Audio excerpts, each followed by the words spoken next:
এরপর পাহাড়ের জনগণ সবাই একসাথে হয়ে নিচে নেমে এলো। তারা ব্যাংকের লুট করা টাকা ফেরত দিয়ে দিল। মুহূর্তের মধ্যেই বিরল এই ঘটনার নিউজ চারদিকে ছড়িয়ে পড়ল। তারা তাদের সাথে ঘটা অমানবিক ও বঞ্চনার বর্ণনা দিল। দেশের মানুষকে তাদের পাশে দাঁড়াতে আহ্বান জানালো। সন্ধ্যা হতে না হতেই সামাজিক মাধ্যমে এই নিউজ ভাইরাল হয়ে গেল। সবাই সেই বিদেশি কোম্পানি স্যান্নাল গ্রুপের পণ্য বয়কট করা শুরু করলো।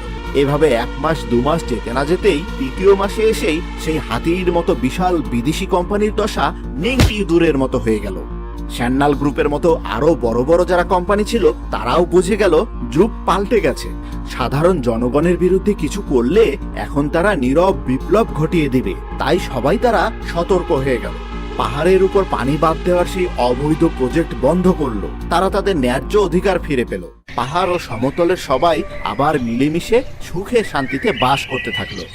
বন্ধুরা ভিডিওটিতে লাইক করে চ্যানেলটি সাবস্ক্রাইব করে দাও।